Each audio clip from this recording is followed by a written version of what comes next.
Hello everyone, this is YouTube Vids and welcome to my daily Ohio COVID-19 update for April 8th, 2020. So first let's take a look at the numbers as we usually do.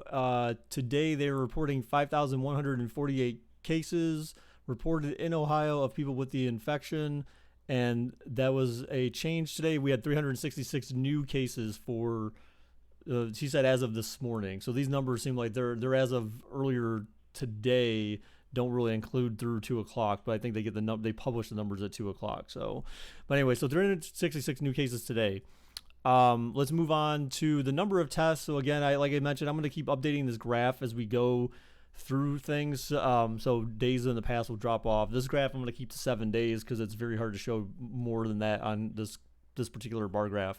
So today they reported 53,341 total tests, 48,193 negative, 5,148 positive, 2,503 tests today or over the course of the last day performed. So the one thing that we can tell is that the number is dropping in the number of tests. And again, that has really to do with what they've been reporting, which is the fact that the tests are they don't have enough parts of the various test kits to be able to do more tests than what we're doing right now. So we had that surge, but now we've kind of declined a little bit over the past couple of days. So either way, moving on to the next one, projected cases versus actual cases. Again, this was the blue, again, for anyone who's new, was the original model projection from Ohio State University in terms of the number of new cases per day reported, and we're down here right now.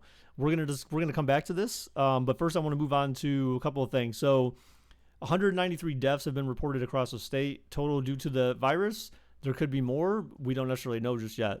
83 out of 88 counties have one report or more of the virus. So the bullet points from the 2 p.m. presser today. The CEO of Apple, Tim Cook, has donated 100,000 N95 masks to Ohio. The governor said those will be obtained and distributed as soon as possible. He said that there's still not enough masks and PPE, personal protective equipment. We're still trying to work on acquiring PPE from China. They mentioned there's still test kit shortages, so we may have certain hospitals have like the test tube, but they don't have the liquid or the swab, or they have the liquid, but they don't have the test tube or the swab. So different hospitals have parts of these test kits, but not enough to make up complete test kits where they can do actual testing. So those are the things that the governor is working diligently to try to obtain for our state.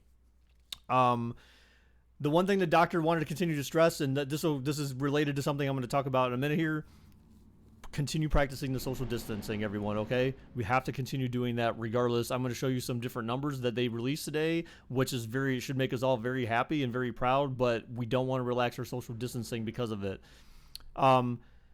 Let's see. The doctor implored religious leaders to be sure to find ways for services, but in ways that can avoid the spread. So the governor kind of followed up with that. Someone asked, like, hey, why are churches allowed to have services when you're telling people who are having mass gatherings outside of churches that they can get arrested for violating the order? And he basically said, well, we don't want to infringe on people's First Amendment rights, their religious beliefs, but he's like, I don't know of any religion that puts their people at risk to go to church, basically, was what he was saying. So he's basically kind of hinting at, you probably shouldn't do it, try to find a way to do it remotely, but he wouldn't exactly say that.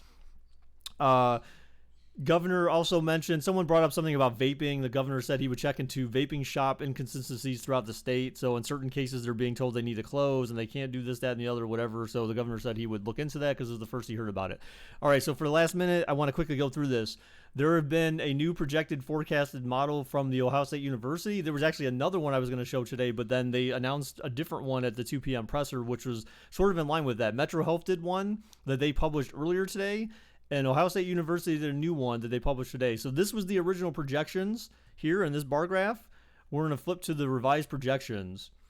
So the revised projections, if you can see down here, the projected peak now has changed from just under 10,000 cases per day to just under 2,000 cases per day at peak.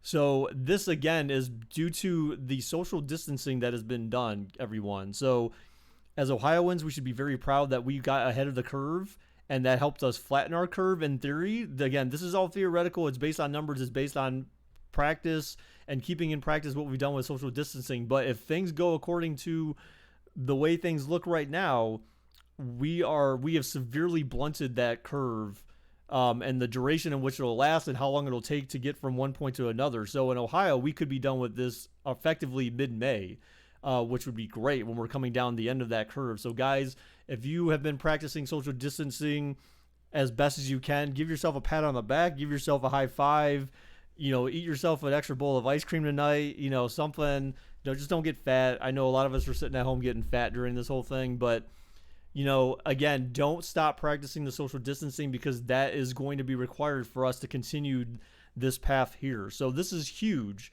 If it turns out this way for Ohioans, this is huge for us. Saves a lot of lives, saves a lot of people from getting infected, saves the hospitals from being completely overwhelmed. I realize this went a minute over, but this was important information. This is exciting information, provides a lot of hope. I definitely wanted to share this with you. And again, even though I know it's sort of getting nice out, even though it's supposed to snow possibly like a week from now or two, at least here in northeastern Ohio, continue practicing the social distancing. It's working. It's going to help us get through this faster and save a lot of lives and prevent a lot of people from getting sick.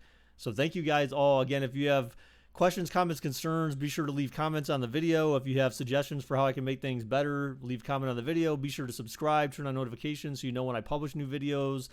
Thank you all, everyone in Ohio, for doing what you're doing. Thank you anyone who's sacrificing their job effectively and having to go through unemployment just to be able to social distance themselves. I know that's not necessarily your decision, but again, it's still a sacrifice nonetheless that you have to make. So thank you everyone for everything you're doing, and until tomorrow's video, bye-bye.